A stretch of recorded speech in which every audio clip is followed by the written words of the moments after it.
앞뒤로도 보시면서 오랜만입니다. 네, 감사합니다. 설교 제목 한번 따라 하시겠습니다. 좀 깁니다. 온 교회와 듣는 사람들이 다 크게 두려워했습니다. 이번에 이어서 한번 해볼까요? 시작. 온 교회와 듣는 사람들이 다 크게 두려워했습니다. 지금 어떤 맥락, 어떤 흐름으로 성경을 좀 따라오셔야 되는가 하면 교회를 위기와 위협에 빠뜨리는 세 가지를 크게 보고 있습니다. 사도행전 2장, 3장, 4장, 5장 넘어가면서 교회를 위협에 빠뜨리는 세 가지 양상에 대해서 주목해서 보시면 성경이 잘 들어올 것입니다. 첫째는 뭔가 하면 외부적인 박해나 위협입니다. 지난주까지 보았던 대로 우리 계속해서 대제사장이나 서기관들이나 소위 종교적인, 우리는 이게 좀 다릅니다. 그 당시에는 종교와 정치 권력이 같이 붙어 있었습니다. 소위 권력자들이 어떻게 교회를 핍박하고 박해하고 첫 교회를 일어나지도 못하게 만들려고 특히 수장이 되고 있는, 리더가 되고 있는 사람들을 잡아 가두기까지 하는지를 조금씩 보고 있습니다. 갈수록 더 심해질 겁니다. 항상 외부적인 위협이나 외부적인 위협으로 교회를 무너뜨리려고 합니다. 둘째는 오늘 본문에 해당되는데 훨씬 더 교묘합니다. 그건 어떤 건가 하면 교회 내부의 균열을 일으킵니다. 이게 훨씬 더 교회는 지난 2000년 교회 역사에서 더 큰 피해는 항상 여기서 왔습니다. 외부에서 박해가 오면 아세요? 첫째, 그런 교회는 다니려고 하지 않기 때문에 교회가 순전해집니다. 조금 다른 이유로 교회를 다니려고 했던 사람들도 교회에 저런 박해와 핍박이 있는데 내가 갖다 죽는 거 아니야? 그래서 잘 안 오기 때문에 교회가 순수해집니다. 또 하나, 있던 사람도 정리가 됩니다. 그래서 여러분, 오히려 박해와 핍박은 항상 교회를 순전하고 순결하게 만들었습니다. 그리고 훨씬 더 파워풀하게 만들었습니다. 항상 어려웠던 건 뭔가 하면 내부에서 균열이 일어나는 것입니다. 그게 여러 가지 양상이 있는데 오늘도 그 중에 하나일 것입니다. 셋째는 뭔가 하면, 세 번째로 교회를 위협하는 건 뭔가 하면 지도자들을 공격하는 겁니다. 아마 사도행전에 나타나는 건 다음번에 다루겠지만 나쁜 일을 하게 하는 게 아니라 말씀과 기도에 목숨을 걸어야 될 사람들이 행정적으로 보이는 내가 안 해도 되는 그 일을 목숨 걸고 하고 있기 때문에 교회가 생명을 잃어가는 것을 보게 됩니다. 이건 되게 교묘합니다. 분주함이 하나님께 드려지는 어떤 놀라운 사역이라고 생각하는데 그게 교회를 망치고 있는 것을 나중에 알게 하신다고요. 지도자들은 이런 거 잘 알아야 됩니다. 아, 그렇구나. 외부에서, 내부에서 또는 지도자를 통해서 교회를 위협하고 언제든지 망가뜨리려고 사단은, 마귀는 수작을 부리고 사람들을 조종하고 분위기를 만들어 나가는 것입니다. 이런 감각을 가지고 성경을 듣고 오늘 말씀을 들으시는 저와 여러분 되시길 바랍니다. 놀라운 일들이 일어났습니다. 지금 사도들이 잡혔다 풀려 나오기도 하고 다 같이 한 마음으로 다시 이런 위협을 하나님 줄여주십시오. 또 우리 기도에 응답해 주십시오. 손을 내밀어 치유해 주십시오. 기적이 일어나게 해 주십시오. 그러면서 다시 성령의 충만함을 덧입었는데 그러고 나니까 계속해서 무슨 일이 일어나는가 하면 자꾸 재물을 서로 나누는 일들이 일어나는 거예요. 좋은 거예요. 실질적으로 가족이 되어가고 있기 때문에 그저 교회에 몸만 담가두고 있는 것이 아니라 진짜 우리가 하나가 되어가고 누가 뭘 할 것 없이 서로 도와주고 싶고, 가족이요 그런 거잖아요. 그래서 믿는 무리가 자기 재물을 기꺼이 이렇게 나눠주고 하는 일들이 일어납니다. 이거 되게 아름답습니다. 목장도 잘 보시면 처음에 냉정하고 서먹서먹할 때는요 나누는 것도 별로 없고 서로 먹을 것도 없고 그냥 구색 맞추려고 들고 오는 정도지, 진짜 가족을 사랑하는 그런 마음 잘 안 느껴집니다. 그러나 조금 더 지나면 정말 하나님께서 은혜 주시면 서로 섬기고 가족 같고 이런 것들을 경험하죠. 그래서 이런 분위기에서 사도들은 더 큰 권능으로 부활을 증거하고 무리가 큰 은혜를 받았습니다. 갈수록 선순환이 일어나는 것, 더 큰 은혜를 받으니까 더 나누고 더 나누니까 더 힘을 얻어서 더 크게 힘있게 나눌 수 있게 되었습니다. 그런데 굉장히 특이한 일들이 일어나기 시작했습니다. 뭔가 하면 여러분, 그 중에 가난한 사람들이 점점 없어지기 시작했는데 왜 그럴 수 있었냐면 밭과 집이 있는, 부동산이 꽤 있는 사람들이 그것을 팔아서 판 것의 값을 현찰로 바꾸어서 가져다가 사도들의 발 앞에 두면 그 현찰을 가지고 가난한 사람들을 채워준 것입니다. 놀라운 일이죠. 안 놀랍습니까? 우리 교회는 좀 안타까운 얘기인데 좋은 일이기도 한데, 우리 교회는 처음에 이 본당을 세울 때 돈이 많이 들어갔겠죠. 땅을 사고 할 때 우리 성도들이 산 건 아닙니다. 다른 교회가 세웠어요. 물론 옆에 식당을 건축하고 이럴 때는 또 헌신하셨겠죠. 여러분 본당 하나 이런 거 건축하고 20년, 20여 년 전에 하고 이럴 때는 꼭 교회마다 한두 사람은 이런 사람 나옵니다. 확 다 갖다 팔아버리는 이런 사람. 아마 없었을 거예요. 왜냐하면 교회가 세웠다고 제가 들었으니까. 있었으면 죄송하고 제가 알기로는 없는 걸로 알고 있습니다. 아무튼 여러분, 제가 무슨 얘기 하려고 하는가 하면 자주 흔히 있던가요? 예전에 교회가 폭발적으로 성장할 때는 이런 일들이 왕왕 교회사에서 보고가 됐습니다. 한국 교회사에서. 근데 요새 여러분 목숨같이 여기고 있는 그 부동산 있잖아요. 밭과 논과 특히 집을 갖다 팔아가지고 우리 교회에 있는 가난한 사람들을 돕자 그러면 팔겠습니까? 어휴, 오늘 본문 왜 이래? 라는 생각을 하시죠. 근데 지금 이 교회가 몇 명 교회인지 아세요? 남자만 5천 명이 넘어요. 갑자기 메가처치가 돼서 곱하기 3배, 4배를 해야 되거든요. 약 2만 명 정도 되는 교회예요. 아이들까지 다 치면. 최소한 그걸 넘어가요. 2만 명 중에 몇 사람 했다고요? 제가 위안을 하려고 하는 게 아니라 그만큼 어려운 일이에요, 이거는. 그리고 각별한 성령의 충만과 시각적으로 눈에 보이게 엄청난 기적들이 일어날 때 사람들의 자원함을 가지고 하는 일이에요. 너무 염려하지 마십시오. 그렇게 나누어준 사람 중에 누구를 특히 이름을 기록하는가 하면 이 사람은 큰 집을 팔았든지 큰 땅을 팔은 건지 모르겠어요. 구브로, 사이프러스 혹은 키프로스라고 하는 우리 터키 아래쪽에 지중해 안에 있는 보면 한 섬이 있는데 구브로 출신의 레위족 한 사람이 있었는데 그 사람 요셉이라고 하는 사람이 있었습니다. 근데 이 사람은 너무 위로를 잘하고 너무 잘 베풀고 사람들을 너무 잘 세우고 하니까 사도들이 이 사람의 이름 대신 요셉이라고 부르지 않고 뭐라고 불렀다고요? 한번 따라합시다. 바나바.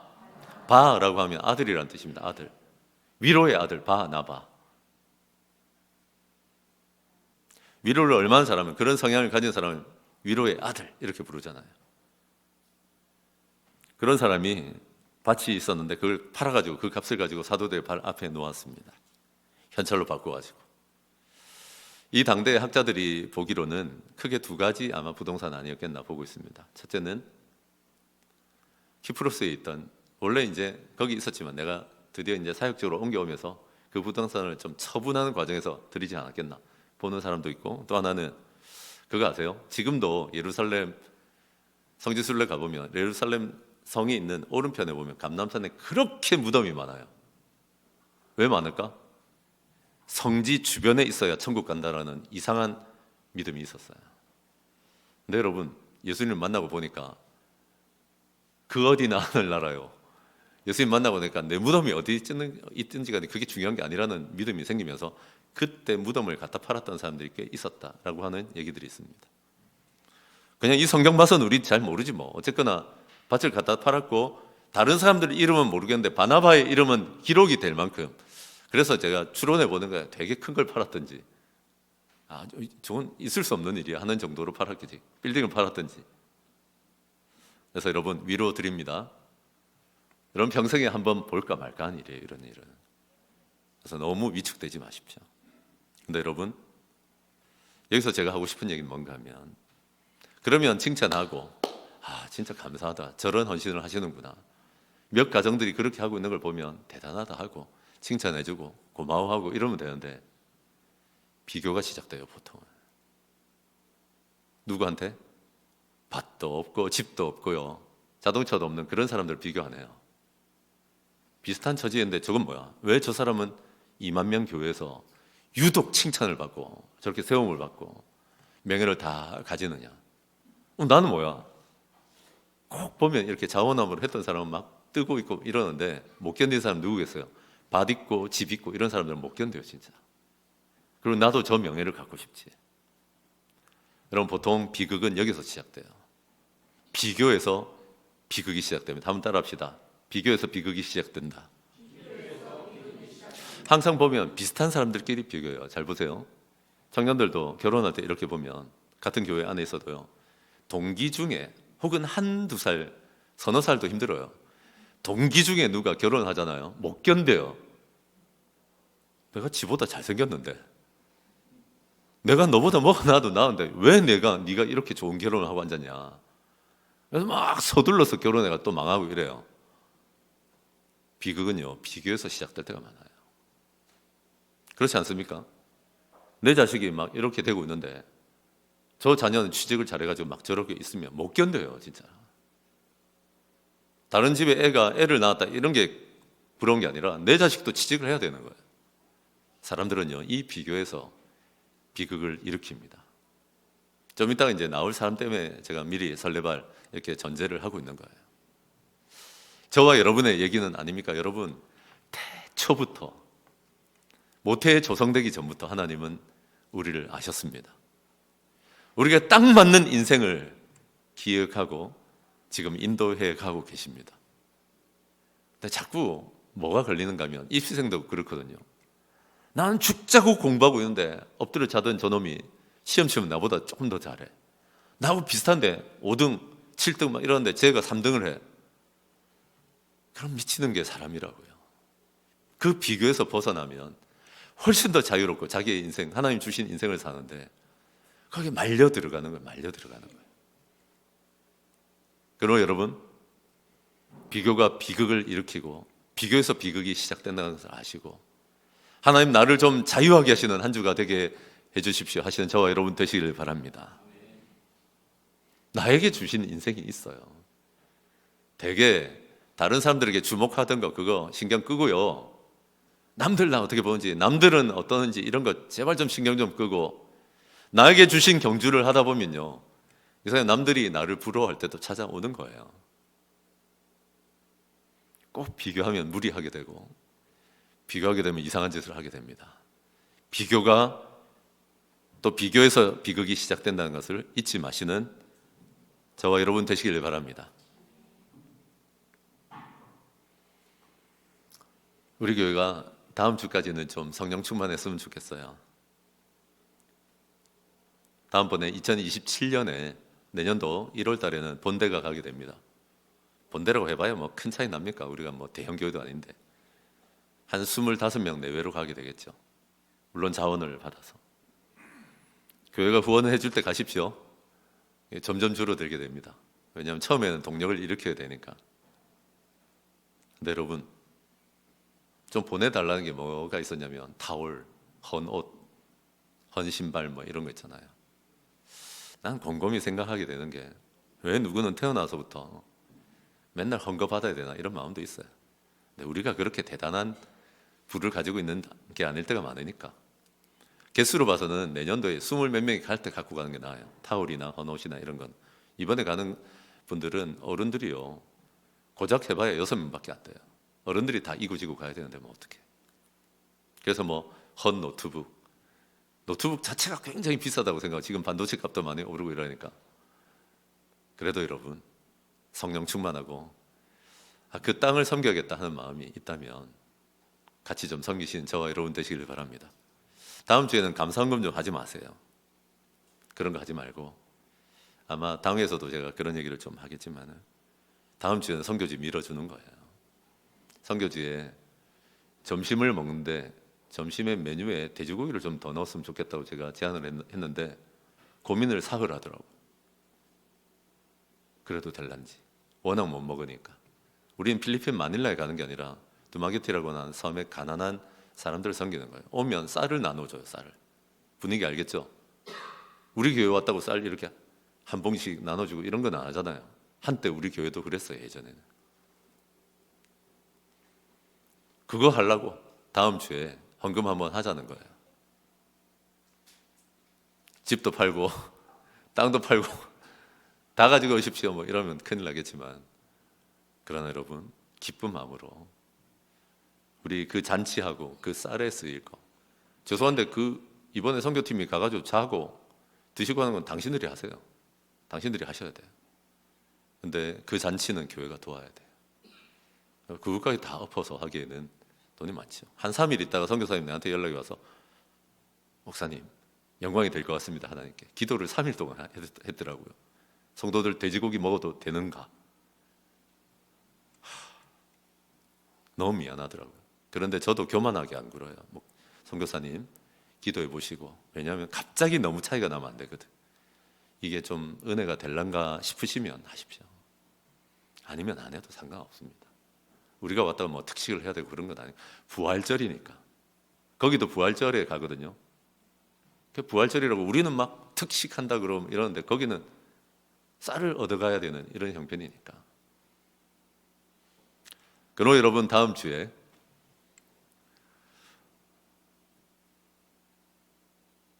차 한 잔만 마시지 말고 외식 한 번만 하지 말고 우리 두마게트에 있는 또 가는 팀에 힘을 좀 실어주시는 저와 여러분 되시길 바랍니다. 비교는 비극을 일으킵니다. 비교에서 비극이 시작된다 하는 것을 잊지 마시는 저와 여러분 되시길 바랍니다. 그런 비교에 빠졌던 사람이 누군가 하면 아나니아와 삽비라라고 하는 부부입니다. 아나니아 원어에서 하나님으로부터라고 하는 출처를 나타내는 뜻을 가지고 있습니다. 아나니아 뜻이 뭐라고요? 하나님으로부터. 삽비라 여자 이름인데요. 뭐겠습니까? 돈 주고 삽비라 보석이라는 뜻이에요. 죄송해요. 이런 거 잊어버리세요. 얼마나 좋아요. 하나님으로부터 나온 보석이라는 뜻이었다. 그래서 재정적인 축복을 좀 많이 받았나 봐요. 밭도 땅도 아무튼 소유를 팔고 땅을 팔았다 그러는 거 보니까 그게 집인지 땅인지 모르겠지만 땅은 확실히 들어가 있습니다. 아나니아가 마음을 먹었습니다. 땅 팔아가지고 내가 명예를 취득하리라. 여러분 그거 되게 기분 좋은 거죠. 어느 정도 돈을 가진 사람은 내가 돈은 가졌는데 교회에서도 명예를 얻고 싶거든요. 사람들이 우러러 보는 거 얼마나 기분 좋다고. 그거 되게 행복한 일입니다. 그래서 그 소유를 아내와 더불어 팔았습니다. 그 말은 뭐예요? 독단적으로 행동하지 않고 아내와 같이 팔았다고요. 근데 여러분 보통 한번 물어봅시다. 오늘날로 치자면 뭐 2억이나 한 5억 정도 헌금한다 치면 집을 팔면 여러분이 사는 집이 다 다르겠지만은 한 30평 기준으로 2, 3억 될 거고 여주라면 아니 물론 거의 새 아파트 기준으로 얘기하자면 뭐 아무튼 5억 이내 아니겠습니까? 5억이라 칩시다.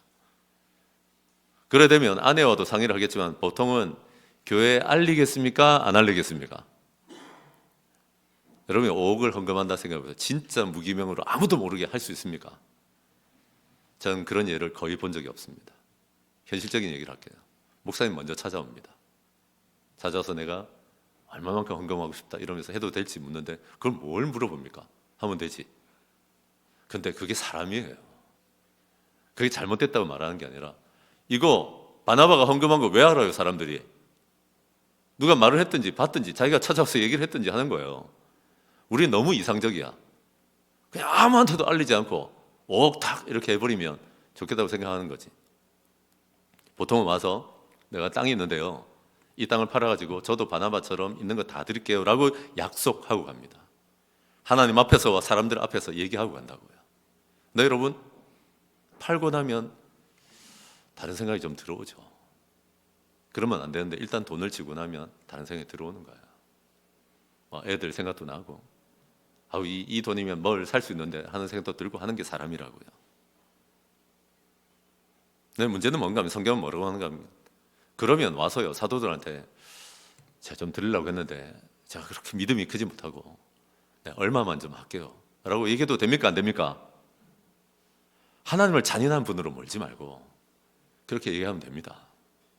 사람이 약하다는 거 알아요. 교회도 그럴 수 있어요. 누가 막 헌신하겠다 나는 이런 걸 드리겠다 해놓고도 근데 목사님 팔고 보니까 안 되겠네 죽이겠어요 살리겠어요 그것만 해도 대단한 거지 하고 말지.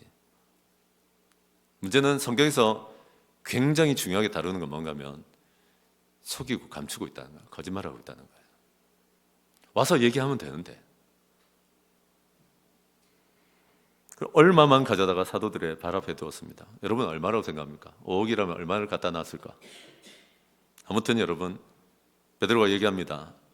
너 어째서 사탄이 마귀가 네 마음에 가득하며 네가 성령을 속이고 땅값 얼마를 갖다 놓느냐.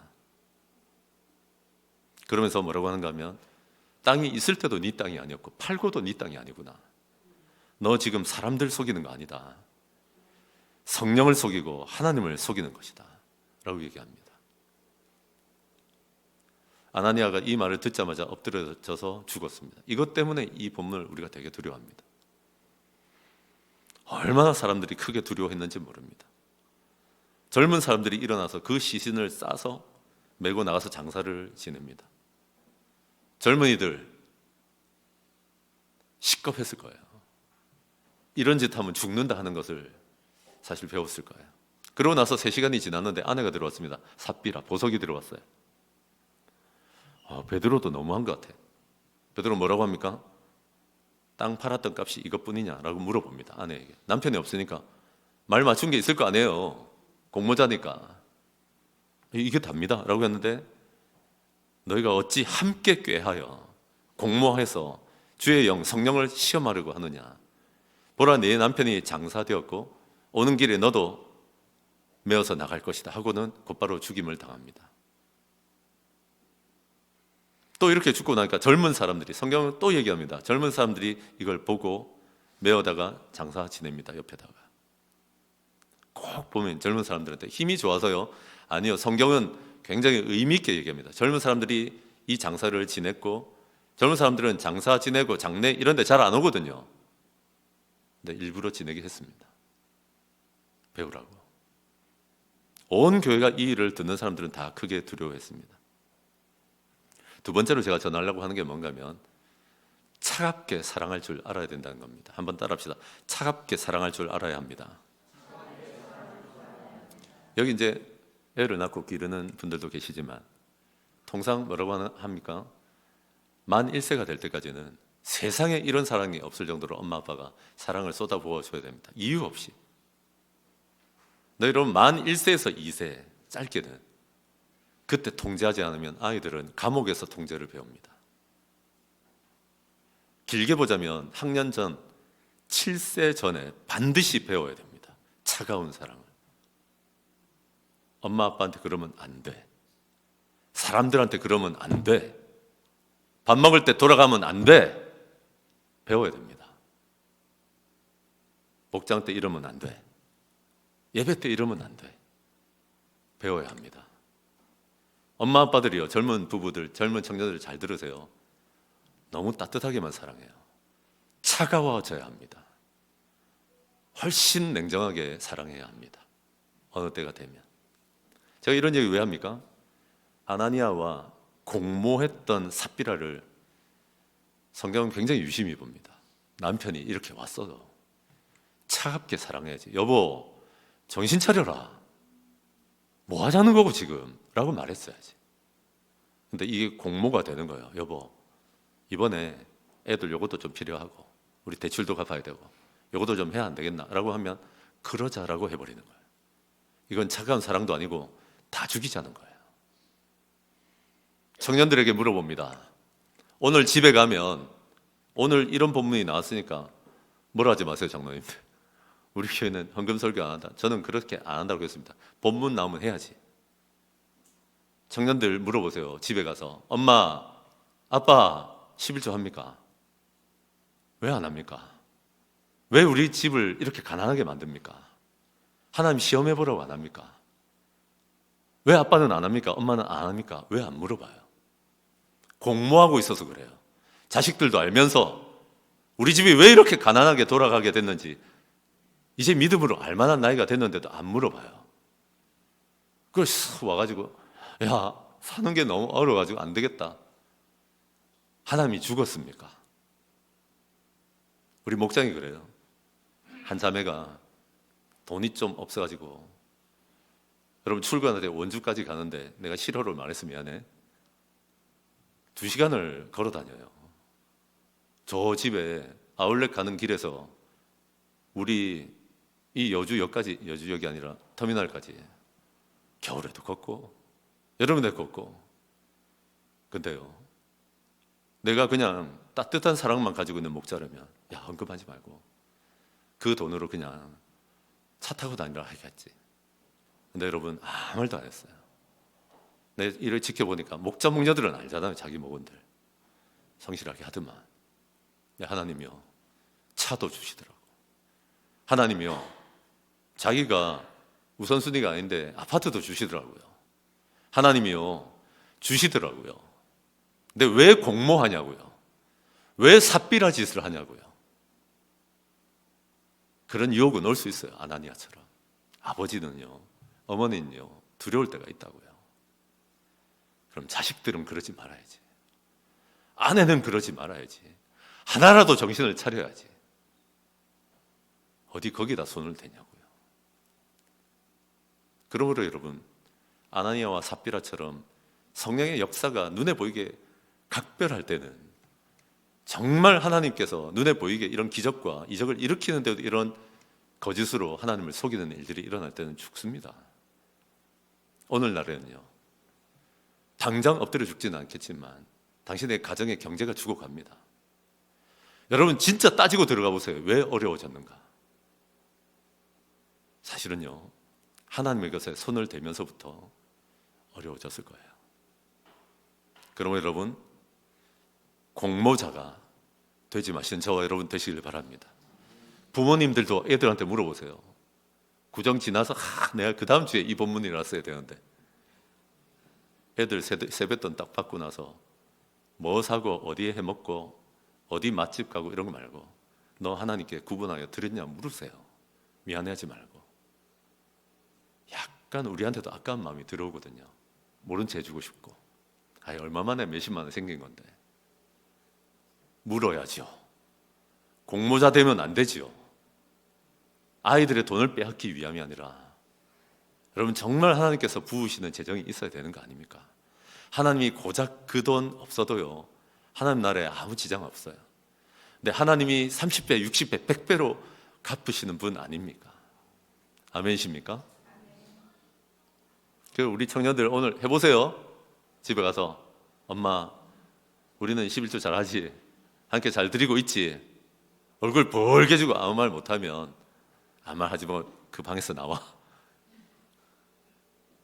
근데 제가 이런 얘기를 하는 까닭은 진짜 우리 성도들이 우리 목원의 예를 하나 들었던 것처럼 어느 때에는 진짜 자비가 없어서 걸어 다니고 밥값이 없고 어려움을 겪어도 하나님을 기억하고 버티면 하나님이 반드시 갚으십니다. 그 축복은 목자 목녀들이 얘기해 줘야지. 목자 목녀들이 자기 목원이 안 하고 있는데도 정말 헌금 생활이 엉망이고 재정적으로 아나니와 삽비라처럼 살아가는데도 아무 말도 안 하고, 여러분 담임이 말하기는 되게 어려울 때가 있어요. 평소에도 대화를 안 하다가 목사님 갑자기 연락이 와가지고 그러면 되게 힘들지. 그러나 여러분들이 여러분의 목원들의 삶을 진짜 재정에서 자유케 하고 하나님의 복이 임하게 만드시는 저와 여러분 되시길 바랍니다. 차갑게 사랑할 수 있어야 됩니다. 차갑게. 이 일로 말미암아서 온 교회가 크게 두려워하기 시작합니다. 하나님께 거짓말하면 안 되는 거구나. 이게 2만 명이 갑자기 오다 보면 질적으로 하락이 돼요. 120명이 있을 때는 마가 다락방에서 죽기 살기로 기도했는데 기도가 달랐고요, 그들 헌신이 달랐어요. 근데 갑자기 2만 명이 되면 그 안에 여러분 얼마나 얼토당토 안 한 일들이 생긴지 압니까? 하나님은요, 속도에, 숫자에 그렇게 신경 안 쓰시는 것 같아요. 이럴 때 보면 거룩의 강도를 높이시는 거예요. 어중떠중이가 2만 명 있는 것보다 하나님께 진짜 헌신된 사람들이 있기를 바라시는 거예요. 하나님 속이지 않는 사람, 또 그러면서 위선 부리지 않는 사람, 아닌데 인척하고 앉아있는 이런 거 있잖아요. 그러면 여러분 꼭 기억하셔서 차갑게 사랑할 줄 아는 저와 여러분 되시길 바랍니다. 공모자 되시지 마시는 저와 여러분 되시길 바랍니다. 이제 사도들의 손을 통해서 이런 일을 겪고 나니까 두 가지로 나타납니다. 기도한 것도 있지만은 이 거룩의 문제를 통과하고 나니까 큰 두려움, 나쁜 두려움이 아니라 하나님을 경외하는 이 두려움이 교회에 임한 것도 멋지지만 두 가지 12절부터 뭐가 더 나오는가 하면, 첫째는 민간에 이렇게 사람들 사이에 다니는데 사도들을 통해서 표적과 기사, 기적들이 그렇게 많이 일어납니다. 치유도 많이 일어납니다. 이런 놀라운 일들이 일어난 게 하나요. 또 하나는 이제 주께로 믿고 나온 사람들, 처음에는 이 사람들 칭찬은 하지만은 내가 여기 들어갔다 핍박받으면 어쩌지 이랬는데, 믿고 주께로 나온 사람들이 더 많이 큰 무리를 이루면서 나오게 됩니다. 여러분, 우리 생각에는 속도와 숫자를 더하는 것만 더하면 될 것 같지만 교회가 거룩을 회복하고 순수성이 지켜지면요, 하나님이 믿고 보내시는 사람들이 더 많아지고요, 하나님의 능력의 역사가 더 많아지는 줄로 저는 믿습니다. 그럴 때 그 중에 한 사람, 베드로가 이렇게 길을 지나가고 있으면 심지어 병든 사람을 이거 메고, 옛날에는 이렇게 휠체어나 이런 게 잘 없어서 그런지 모르겠는데 침대채로 들고 나오는 이런 예가 종종 있죠. 이번에 그래서 침대채로 요를 깔고 이렇게 아프니까 아픈 사람을 데리고 베드로한테 나오는데 사람들이 너무 많아서 그런지, 아니면 너무 경외해서 그러는지, 베드로가 지나가는데요, 베드로에게 기도해달라, 베드로에게 살려달라, 치유해달라 이런 얘기 안 하고 뭐 합니까? 그림자만 덮이게 해달라고 합니다. 베드로가 지나가는 그 그림자에 접촉만 되면 나을 거라고 생각하는 거예요. 예루살렘 부근에 수많은 사람들, 병든 사람들, 더러운 귀신의 괴로움 받는 사람들이 데리고 와서 다 나음을 얻습니다. 이게 안 돼야 되는데 이런 게 있어요. 나중에 보면 바울도요, 손수건 하나만 누가 얹어놔도 나아버려요. 베드로의 그림자에 닿기만 해도 나아버려요. 네, 여러분, 혹자가 이런 얘기를 하는데 굉장히 난 설득력이 있다고 봅니다. 베드로는 원래 그늘이 많은 사람이에요.